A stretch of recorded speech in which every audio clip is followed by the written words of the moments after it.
Welcome to Crime Unveiled Podcast. Dive deep into the mysteries that captivate us. If you appreciate this episode, please consider liking and subscribing to support us. The disappearance of Laci Peterson on Christmas Eve 2002 captivated the nation. A story of a seemingly perfect life shattered by a horrific act. Laci, 8 months pregnant and radiating with the joy of impending motherhood, vanished from her Modesto, California home, leaving behind a distraught husband, a worried family, and a community plunged into fear. In this episode, we unravel a complex web of deceit, betrayal, and ultimately, tragedy surrounding this case. We begin by painting a picture of Laci and Scott Peterson, their life together, and the days leading up to that fateful Christmas Eve. The Petersons, outwardly, appeared to be the all-American couple. They owned a small business, lived in a comfortable neighborhood, and were eagerly anticipating the arrival of their first child, a son they planned to name Connor. Friends and family described Laci as vibrant and loving, a natural nurturer, excited to embrace motherhood. Scott, a fertilizer salesman, was often seen by their side, seemingly supportive and devoted. However, beneath this facade of domestic bliss, cracks were beginning to show. Rumors of Scott's infidelity had begun to circulate, casting a shadow over their seemingly idyllic life. It's crucial to understand the dynamics of their relationship, as it plays a significant role in understanding the events that unfolded. The timeline of Laci's disappearance is particularly perplexing. Scott claimed he last saw Laci on the morning of December 24, 2002. He stated that he left for a solo fishing trip at the Berkeley Marina, approximately 90 miles from their home. Laci, according to Scott, was planning to walk their dog, Mackenzie, in a nearby park.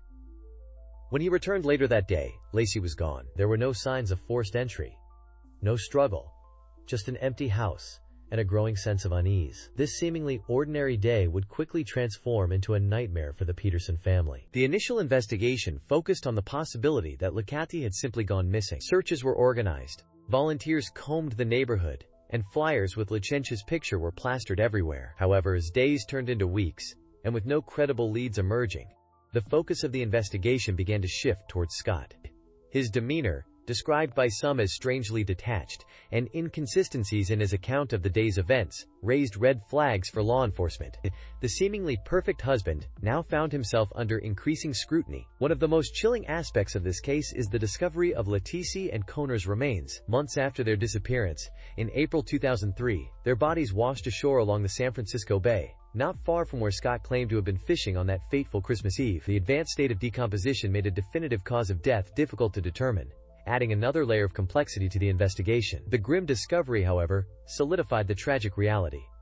Laci and Connor were gone, victims of a horrific crime. The location of the bodies, so close to Scott's alleged fishing spot, undoubtedly raised serious questions about his involvement. While Scott maintained his innocence, the circumstantial evidence mounting against him became increasingly difficult to ignore. The investigation unearthed details about Scott's affair with Amber Frey, a massage therapist who came forward to reveal their relationship, further damaging his credibility and painting a picture of a man living a double life. This revelation provided a potential motive, suggesting that Scott may have wanted to escape the constraints of his marriage and impending fatherhood. The prosecution's case against Scott Peterson hinged on the circumstantial evidence, emphasizing the suspicious timeline, his deceptive behavior, and the location of the bodies. The defense, however, argued that the lack of direct physical evidence linking Scott to the crime created reasonable doubt. The trial, highly publicized and emotionally charged, gripped the nation, dividing public opinion and sparking fierce debates about guilt and innocence. The media played a significant role in shaping public perception of the case,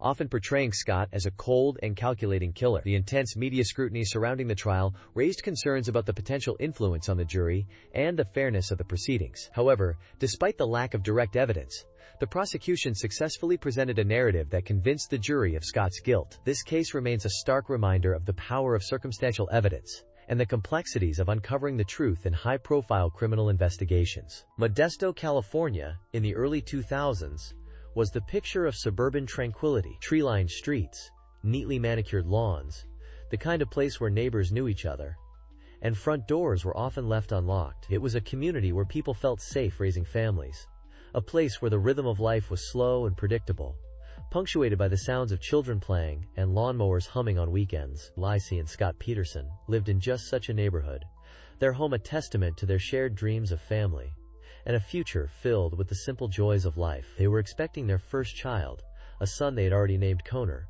a name that whispered promises of baseball games and bedtime stories. The holidays were just around the corner, and a palpable sense of anticipation hung in the air, the promise of new beginnings mingling with the familiar comforts of tradition. Laci Peterson embodied the spirit of Modesto. She was a vibrant young woman full of life and love, described by friends as outgoing and warm. She possessed an infectious enthusiasm that brightened any room she entered. She was deeply involved in her community, active in her church, and cherished her close relationships with family and friends. Laci embraced the prospect of motherhood with open arms, her joy radiating outwards like the California sunshine. She meticulously planned for Connor's arrival, decorating the nursery with loving care, attending prenatal classes, and eagerly sharing her excitement with everyone around her. Her world revolved around the anticipation of her son's birth, her days filled with the happy preparations of an expectant mother. Their home, nestled in a quiet cul-de-sac, reflected Laci's vibrant personality. It was a place of warmth and welcome, decorated with a cheerful blend of colors and personal touches. The Christmas decorations, still up in late December, added to the festive atmosphere, a testament to Laci's love for the holidays. The garden, carefully tended, hinted at her nurturing nature. Inside, photographs of Laci and Scott, their smiles radiating happiness, adorned shelves and tabletops. These images captured moments of shared laughter and joy, snapshots of a life that seemed idyllic from the outside. They portrayed a couple deeply in love, eagerly anticipating the arrival of their child, a picture of domestic bliss seemingly untouched by the shadows that would soon engulf their lives. Laci's routine was as regular as the rhythm of life in Modesto. She walked her golden retriever, Mackenzie, every morning, a familiar sight in the neighborhood. She enjoyed cooking and entertaining, her home often filled with the aroma of freshly baked goods and the sounds of laughter. She was a devoted wife and daughter, regularly calling her mother and sister to share updates and anecdotes about her pregnancy. These everyday occurrences, so ordinary and unremarkable at the time, would later become crucial pieces of the puzzle, meticulously examined and re-examined as investigators tried to piece together the events leading up to her disappearance. The neighborhood itself was a haven of tranquility. Children played freely in the streets, their laughter echoing through the air. Neighbors exchanged friendly greetings, their conversations a tapestry of local news and everyday concerns. It was the kind of place where people looked out for one another, a place where the sense of community was strong. This close-knit atmosphere made Laci's disappearance all the more jarring, a sudden rip in the fabric of their peaceful existence. The holiday season further amplified the sense of normalcy. Homes were adorned with festive lights and decorations, the air filled with the scent of pine and the sound of Christmas carols. Families gathered for celebrations, sharing meals and exchanging gifts. Laci and Scott were an integral part of this festive community, their presence adding to the warmth and joy of the season. The sudden disruption of this festive period by Laci's disappearance cast a long shadow over the community, turning the season of joy into one of anxiety and uncertainty. The image of Laci walking Mackenzie that Christmas Eve morning, her figure silhouetted against the soft winter light, would become etched in the minds of her neighbors. It was a seemingly ordinary moment, one that would later take on an almost surreal quality, the last glimpse of a young woman on the cusp of motherhood, unknowingly walking towards a tragic and unknown fate. The quiet streets of Modesto, once a symbol of safety and tranquility, would soon become the backdrop for a heart-wrenching mystery, a stark reminder that even in the most peaceful of settings, darkness can lurk just beneath the surface. Scott, a fertilizer salesman, maintained a seemingly normal routine as well. He frequented the local golf course, often playing with friends and colleagues. He ran his own business and presented himself as a dedicated husband, eagerly anticipating the birth of his son. He often spoke about Laci and Connor, painting a picture of a happy and loving family. This image of domestic bliss, carefully cultivated and presented to the world, would later be scrutinized under the harsh glare of investigation, as detectives sought to uncover the truth behind the facade. The details of his life, once seemingly ordinary, would become subjects of intense scrutiny, each action and interaction dissected in the search for answers. Let's revisit December 23, 2002. Laci, 8 months pregnant, is reportedly last seen at her Modesto, California home. The initial impression painted a picture of an ordinary day. She was preparing for Christmas, baking cookies, walking the family dog, Mackenzie. Scott, her husband, states he left that morning for a solo fishing trip to the Berkeley Marina. Neighbors reported seeing Laci walking the dog earlier that day. Everything seemed normal, almost idyllic. But a subtle disruption lurks beneath this surface of normalcy. Laci's dog was found later that day, wandering alone, leash still attached, near a nearby park. This seemingly minor detail introduces the first crack in the facade of a typical day. It raises a question. If Laci was walking the dog, why was it found alone? This detail, the dog found alone, is indeed a pivotal point. It shifts the narrative from a missing person to something potentially more sinister. While initially dismissed as perhaps the dog simply getting loose, it later becomes a significant piece of the puzzle. The timeline is crucial here. Scott says he left for his fishing trip that morning. Laci is seen walking the dog. Later, the dog is found alone. The exact times these events occurred become paramount to understanding what might have happened. Where was Scott during this time frame? Were there any other witnesses? These questions begin to cast a shadow on the seemingly ordinary day. The image of Laci baking cookies and preparing for Christmas now carries a new, unsettling tension. The timeline does present some inconsistencies. While Scott maintains he was fishing in Berkeley, the drive time and his reported activities don't entirely align with the window of Laci's disappearance. Additionally, witnesses reported seeing Laci walking the dog around the time Scott claims to have already left for Berkeley. These discrepancies, while not conclusive proof of anything, create a ripple of doubt. They transform the ordinary into the extraordinary, the mundane into the suspicious. The peaceful image of a pregnant woman walking her dog is now tinged with an undercurrent of unease. Absolutely. The investigation began focusing on Scott's alibi. His claim of a solo fishing trip was scrutinized. Investigators searched his boat and truck, looking for any evidence related to Laci's disappearance. The seemingly innocent act of a fishing trip becomes a focal point of the investigation. The Berkeley Marina, once a picture of leisure and recreation, is now a scene of potential significance in a developing tragedy. The contrast between the ordinary and the extraordinary becomes increasingly stark. And let's not forget the initial public perception. Scott's demeanor during early interviews struck many as unusual. His apparent lack of visible distress fueled speculation. While grief manifests differently in everyone, this perceived detachment further intensified the growing suspicion surrounding him. The picture of a grieving husband waiting for his wife's return began to blur. The media played a significant role in shaping public opinion. The constant coverage, the analysis of Scott's behavior, the interviews with neighbors and friends, it all contributed to a growing sense of unease. The case transformed from a local missing person report to a national obsession. Every detail, every image, every speculation was dissected and amplified, further darkening the shadow that had fallen over the Peterson family. The investigation continued to unfold, focusing on the areas surrounding Laci's home, the park where the dog was found, and the Berkeley Marina. Search parties combed the area, hoping to find any trace of Laci. The community rallied together, initially with hope, then with increasing despair as days turned into weeks. The festive Christmas decorations that adorned the neighborhood now seemed to clash with the grim reality of Laci's disappearance. The search efforts, while extensive, yielded no immediate results.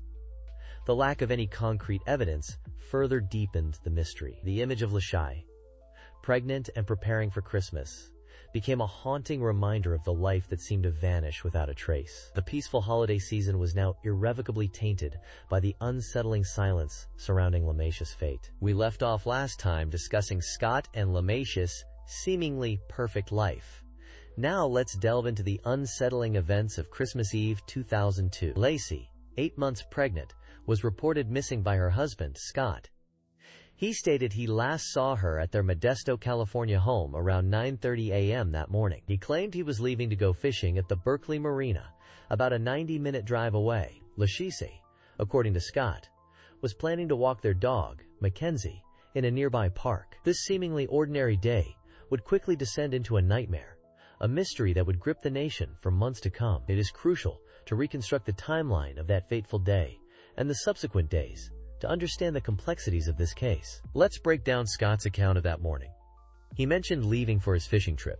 Investigators later found his fishing boat, a 14-foot aluminum skiff. Inside were a newly purchased fishing rod, which he hadn't mentioned to anyone, tackle, and concrete anchors. This discovery raised immediate questions. Why purchase a new rod and not mention it? And the presence of anchors added another layer of suspicion. While Scott maintained he was fishing for sturgeon, the type of anchors found were not typically used for that type of fishing. These seemingly small details began to paint a disturbing picture, casting doubt on Scott's version of events. And then there is the issue of Laci's planned walk. No witnesses reported seeing Laci or her dog in the park that morning. While this is indefinitive proof of anything, it's an absence of corroboration for Scott's statement.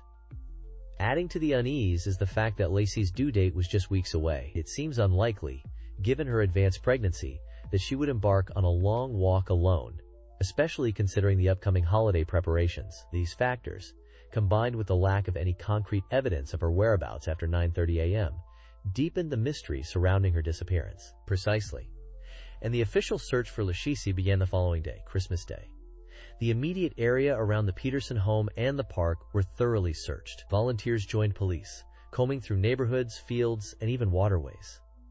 This massive search effort yielded no sign of Laci. The lack of any leads, despite the extensive search, further intensified the growing concern that something terrible had happened. The festive holiday season was overshadowed by the chilling reality of a missing pregnant woman and her unborn child. Another perplexing detail emerged in the days following Laci's disappearance. A neighbor reported seeing Laci's dog, Mackenzie, wandering alone in the neighborhood, with its leash still attached, around 10:30 a.m. on Christmas Eve. This contradicts Scott's timeline and raises the question of who let the dog out if Laci never went for the walk. This seemingly insignificant detail became a crucial piece of the puzzle, adding another layer of doubt to Scott's story. It further solidified the impression that the timeline he provided didn't match the emerging evidence. Yes, and let's not forget the strange phone calls Scott made that day.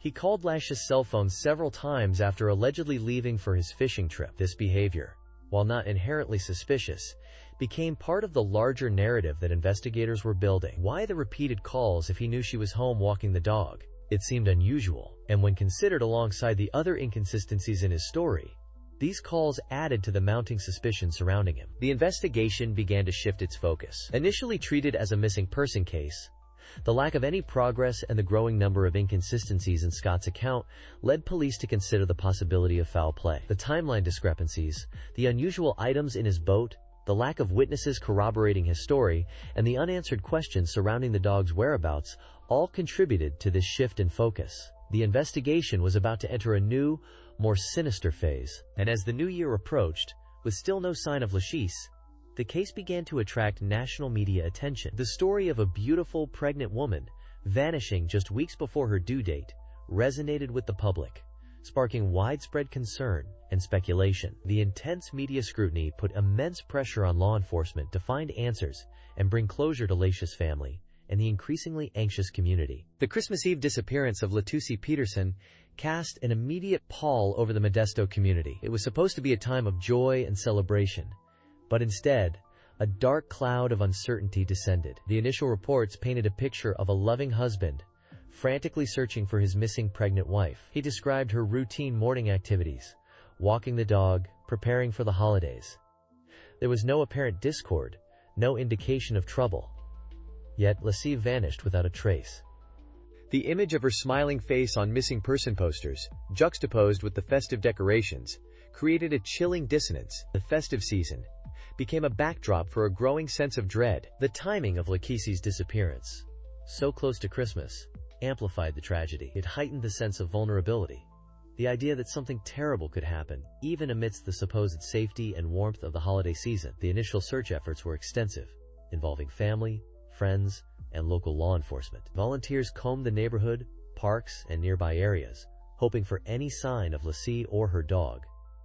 The media descended upon Modesto, broadcasting the story nationwide. The case quickly captivated the nation, becoming a constant presence in news cycles. Each passing day, without any news of Laci, only deepened the fear and suspicion surrounding her disappearance. Scott Peterson's demeanor during the initial stages of the investigation became a subject of intense scrutiny. While publicly expressing concern and participating in search efforts, some observers noted a certain detachment, a lack of raw emotion that seemed incongruous with the gravity of the situation. His calm demeanor, while possibly a coping mechanism, contrasted sharply with the visible anguish of Laci's family and friends.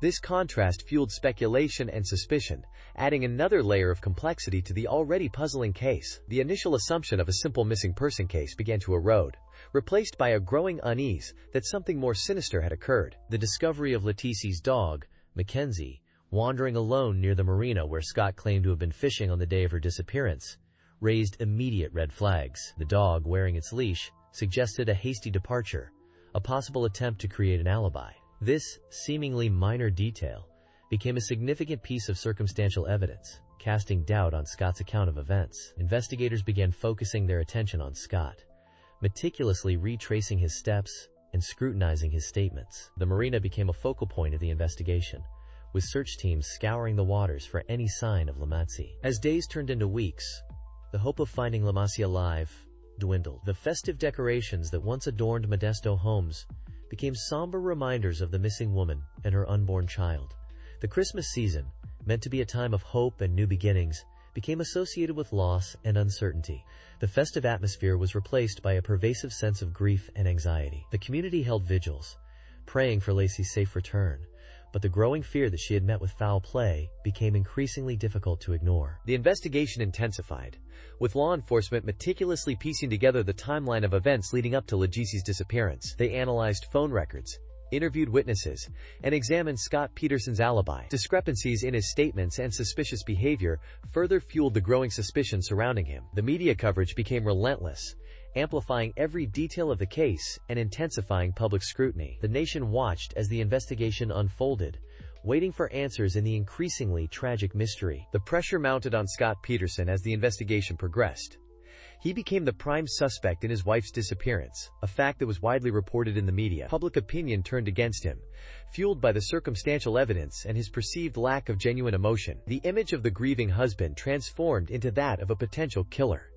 The community that had initially rallied around him now viewed him with suspicion and distrust. The festive period that should have been a joyous occasion for the Peterson family was irrevocably tainted by tragedy and suspicion. The story of Laci Peterson's disappearance resonated deeply with the public, partly because it shattered the idyllic image of the American family. The case highlighted the vulnerability of pregnant women and the potential for violence to erupt even within seemingly loving relationships. The fact that this tragedy unfolded during the holiday season further amplified the sense of shock and disbelief. The case became a cautionary tale, a stark reminder that darkness can lurk beneath the surface of even the most picture-perfect lives. The national obsession with the case was a testament to the power of fear, the fascination with the unknown, and the deep-seated desire for justice. Let's delve deeper into Scott's psychological profile. On the surface, he presented this image of a successful fertilizer salesman, a loving husband, eagerly anticipating fatherhood. He was described by some as charismatic, even charming. However, beneath this veneer, a darker, more complex picture emerges. His affair with Amber Frey, which he initially denied, reveals a duplicitous nature. This deception, coupled with his changing alibis and inconsistent statements to police, paints a portrait of a man capable of manipulation and deceit. The question becomes, did this duplicity extend to his relationship with Laci, and ultimately, to her demise? Exactly. The affair is a crucial piece of the puzzle. It not only exposes Scott's infidelity, but also suggests a possible motive. He was facing the prospect of a new life with a child, a life he potentially didn't want. The financial pressures of supporting a family, combined with the emotional strain of a secret relationship, could have created immense internal conflict. While we must avoid speculation, it's essential to consider the psychological impact of these stressors. Did Scott view Laci and the unborn Conner as obstacles to his desired future with Amber Frey? This is a difficult question, but one we must explore to understand the potential driving forces behind his actions. The timeline of events surrounding Laci's disappearance also raises red flags about Scott's behavior. His fishing trip on the very day she vanished, his seemingly nonchalant demeanor in the initial days of the investigation, and his changing accounts of his whereabouts all contribute to a growing sense of suspicion. While these actions alone don't prove guilt, they certainly warrant closer examination.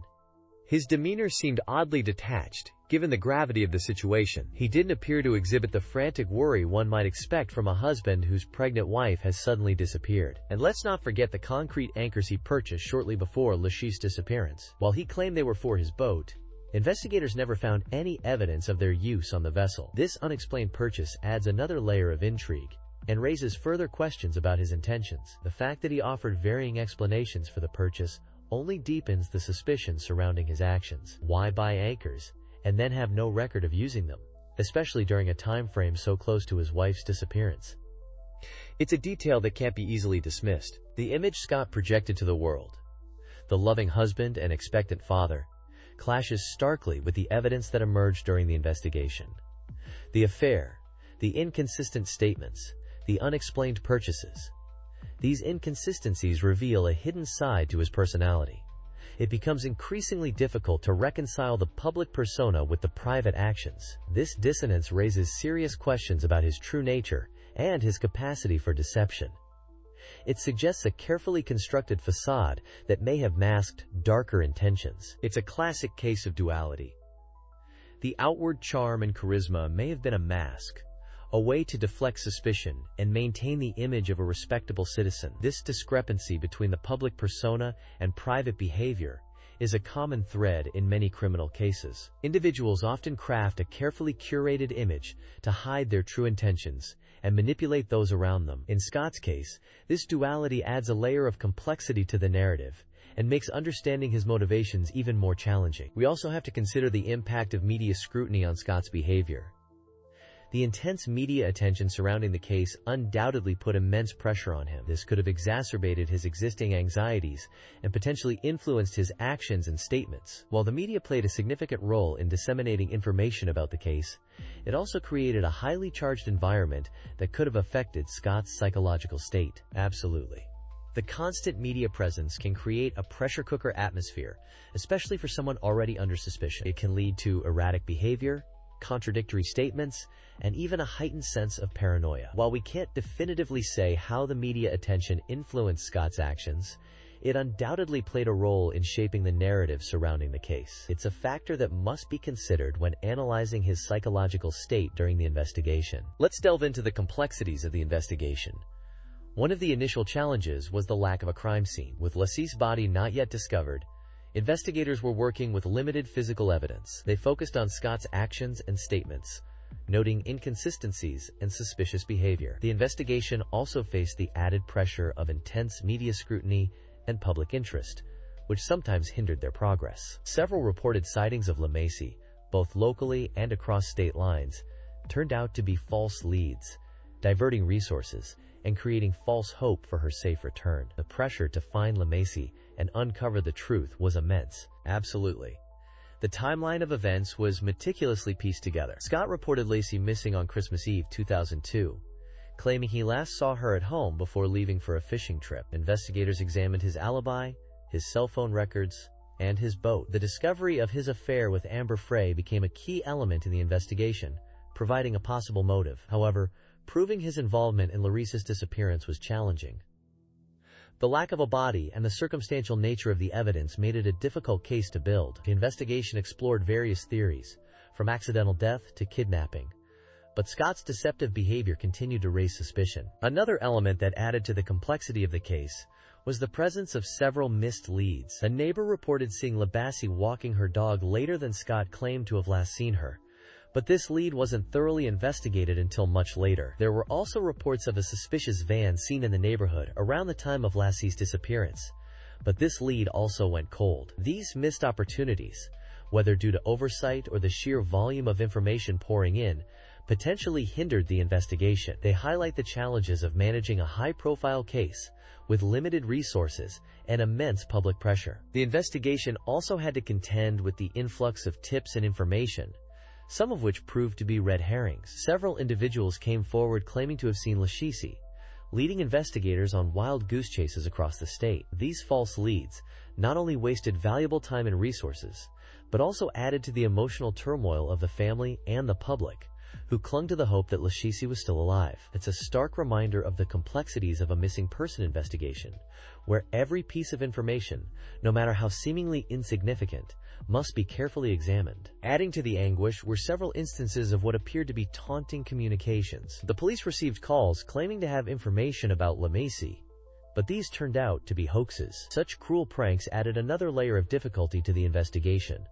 diverting attention and increasing the emotional strain on everyone involved. These incidents underscore the unfortunate reality that high-profile cases often attract individuals who seek to exploit the tragedy for their own perverse reasons. Amid the false leads and taunting calls, there were also moments of fleeting hope.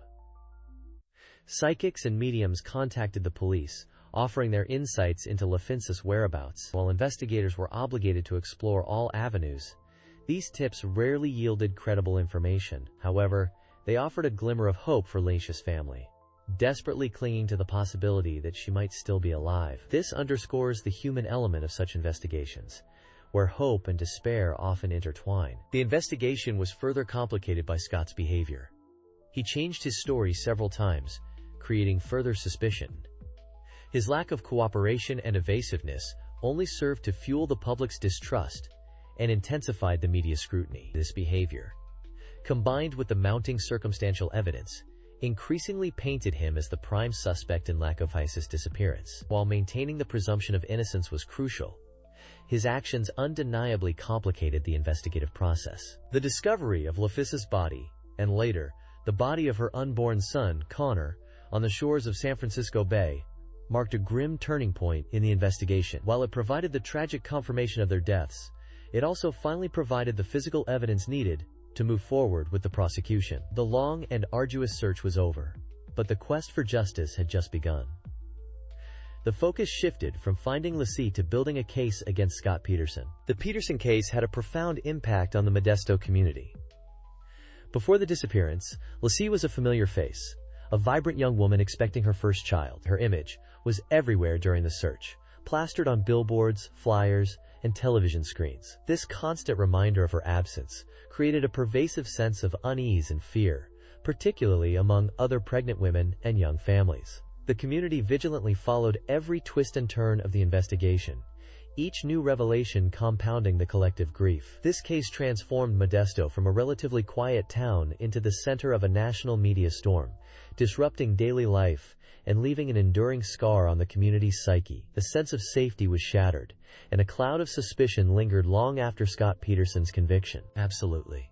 The emotional toll on the Rocha family, Laci's parents and siblings, was immeasurable. They endured the agonizing weeks of searching for their daughter and grandson, clinging to hope even as evidence mounted against Scott. The media attention, while crucial in spreading awareness, also intruded on their private grief, amplifying their pain for the world to see. Then, during the trial, they had to relive the horrific details of Laci's death and endure the defense's attempts to discredit her character. Even after the verdict, the ongoing appeals and media coverage prevented them from fully grieving and healing. Their fight for justice became intertwined with their profound personal loss, forever shaping their lives. The betrayal by Scott, Laci's husband and the father of her unborn child, added another layer of trauma to the tragedy. The community initially rallied around Scott, expressing sympathy and support, only to later learn of his infidelity and deceptive behavior. This betrayal deepened the sense of shock and disbelief, eroding trust within families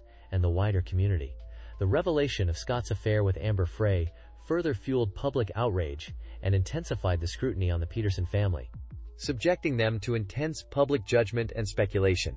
It is almost unimaginable to process such a deep betrayal while simultaneously grieving the loss of a loved one. Indeed, the case had a ripple effect, impacting even those who didn't personally know the Petersons. The media coverage was so pervasive that it became a shared national experience, sparking conversations about domestic violence, infidelity, and the vulnerabilities of pregnant women. The case also raised questions about the justice system and the role of media in shaping public perception. The constant barrage of information, combined with the emotional intensity of the story, created a sense of collective anxiety and unease. It became a cautionary tale, a reminder of the dark undercurrents that can exist beneath the surface of seemingly ordinary lives. The long-term psychological impact on the community is a critical aspect of this case that often gets overlooked. The heightened sense of fear and vulnerability, particularly among women, persisted for years after the trial. The constant reminders of Laci's fate and the pervasive media coverage contributed to a climate of anxiety and distrust. Many residents reported feeling a sense of unease,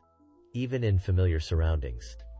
The case became ingrained in the community's collective memory, serving as a somber reminder of the fragility of life and the potential for violence to erupt within seemingly ordinary families. The case also had a profound impact on law enforcement in Modesto. The intense pressure to solve the case, coupled with the intense media scrutiny, placed a significant strain on the department. The investigation itself was complex and challenging, involving multiple jurisdictions and a massive search effort. The resources dedicated to the Peterson case were unprecedented for the Modesto Police Department, diverting resources from other investigations and impacting the community's overall sense of security. The case undoubtedly left a lasting mark on the department's procedures and their approach to similar cases in the future. The Peterson case remains a stark reminder of the devastating consequences of domestic violence and the enduring trauma it inflicts on families and communities. While the media attention eventually faded, the scars left by this tragedy remain. The memory of Laci Peterson continues to resonate in Modesto, serving as a symbol of loss,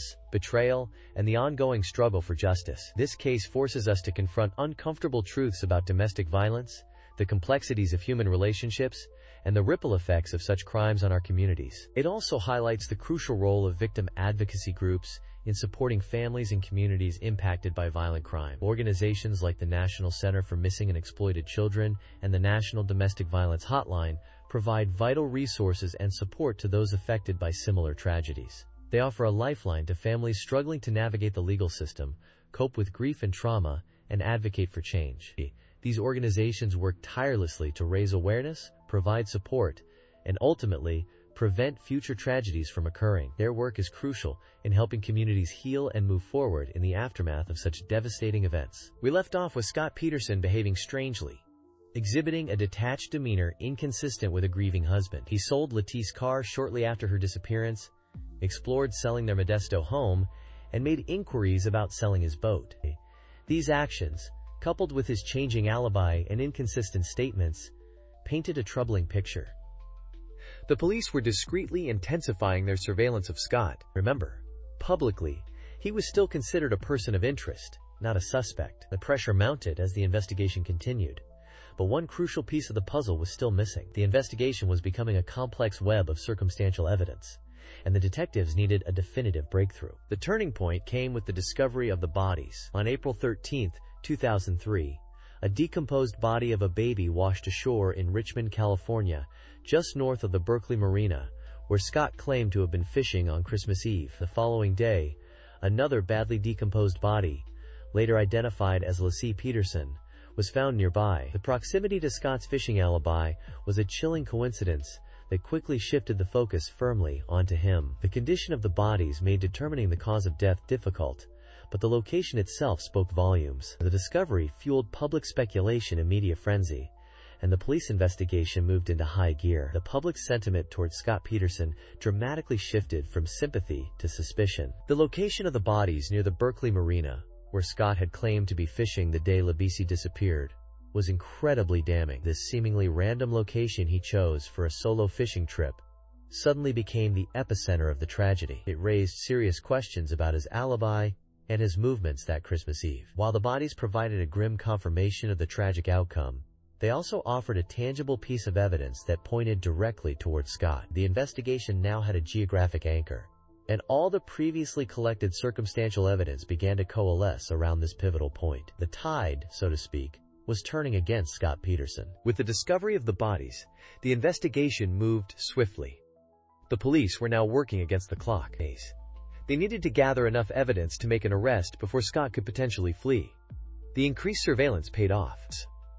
Scott was tracked traveling south towards the Mexican border. Here, he had altered his appearance, dyeing his hair blonde and growing a goatee, and his car was packed with camping gear, a large amount of cash, his brother's passport, and 4 cell phones. This behavior was highly suspicious and further incriminated him in the eyes of law enforcement. The pieces were falling into place for an arrest. Scott Peterson's transformation and his attempt to flee the country just days before his wife's body was positively identified demonstrated a consciousness of guilt. The change in appearance, the significant amount of cash, the multiple cell phones, and, crucially, his brother's passport, all suggested an attempt to evade capture and disappear. He was apprehended just a few miles from the Mexican border near San Diego. The authorities had been monitoring his movements closely, and his arrest was swift and without incident. The media descended upon the scene, capturing the images of a seemingly transformed Scott Peterson, a stark contrast to the clean-cut image he had presented during the initial stages of the investigation. The arrest of Scott Peterson marked a significant turning point in the case. It transitioned from a missing persons investigation to a homicide investigation. The evidence collected up to this point, including Scott's inconsistent statements, suspicious behavior, the location of the bodies, and his attempted flight, all culminated in his arrest. While public opinion had largely turned against him, the legal process was just beginning. The prosecution now had the daunting task of building a solid case against Scott, relying heavily on circumstantial evidence. The defense, on the other hand, would face an uphill battle in defending a client whose actions and demeanor had increasingly painted him as the prime suspect. The arrest was a relief for law enforcement, who had been meticulously piecing together a complex puzzle of circumstantial evidence. Now, the focus shifted to building a strong case for prosecution. The next stage involved a thorough forensic examination of the recovered bodies and the evidence collected from Scott's boat and vehicles. The prosecution team would need to establish a motive, a timeline of events, and irrefutable proof linking Scott to the murders. This was the beginning of a long and arduous legal process that would captivate the nation. The discovery of the bodies and Scott's subsequent arrest marked a dramatic shift in the narrative. From a missing pregnant woman, the story evolved into a double homicide, with the husband as the prime suspect. The media's scrutiny intensified, the public's fascination grew, and the stage was set for a highly publicized trial that would expose the darkest secrets of a seemingly ordinary suburban couple. The Laci Peterson case became a national obsession, a tragic tale of betrayal, deception, and ultimately, justice. It's chilling, isn't it? We've spent hours dissecting this case, meticulously piecing together the timeline, analyzing the evidence, scrutinizing Scott Peterson's behavior, and yet, a sense of unease remains. The sheer normalcy of their lives before the tragedy, the Christmas photos, the anticipation of their first child, Connor. It juxtaposes so starkly with the horrific reality of Laci's fate. How could such darkness fester beneath the veneer of an ordinary suburban existence? Scott presented himself as a grieving husband, yet he was living a double life, entangled in an affair and actively planning his escape. The deception, the premeditation, it's almost incomprehensible. We're left grappling with the unsettling notion that evil can lurk in the most unexpected places, masked by a facade of normalcy. Precisely.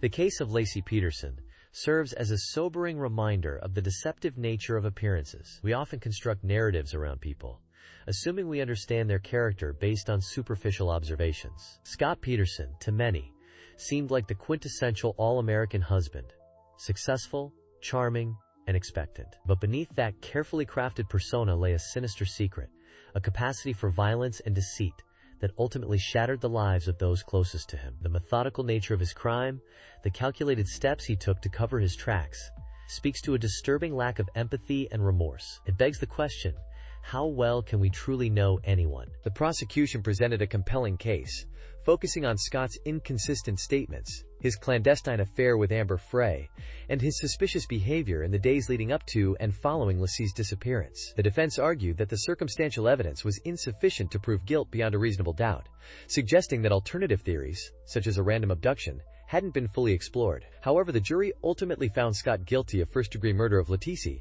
and second-degree murder of Connor. The weight of the evidence, combined with Scott's dubious actions, painted a damning picture of his culpability, and the discovery of Laci and Connor's remains, washed ashore near where Scott claimed to have been fishing, provided a tragic confirmation of their fate. While the exact details of Laci's death remain unknown, the forensic evidence suggested a violent end. The sheer brutality of the crime, compounded by the loss of an innocent life waiting to be born, intensified public outrage and cemented Scott's image as a cold-blooded killer. The case continues to resonate with the public, not only for its tragic outcome, but also for the unsettling questions it raises about the nature of evil and the fragility of trust. The trial itself became a media spectacle, captivating the nation and sparking widespread debate about the role of the media in criminal investigations. The constant coverage, the analysis of every detail, the relentless pursuit of information undoubtedly influenced public perception of the case. While the media played a crucial role in disseminating information,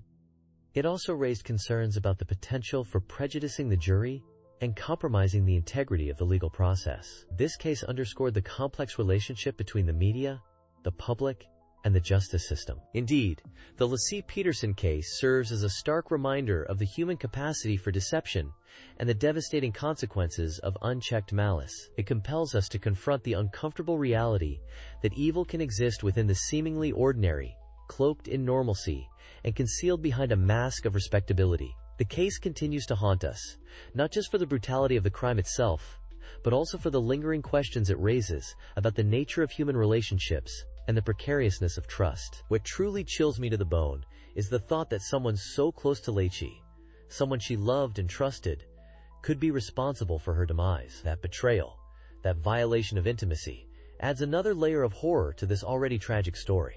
It compels us to question the very foundations of trust in our relationships, leaving us with a lingering sense of unease. How could someone so seemingly normal harbor such darkness within? And that's the question that lingers, isn't it?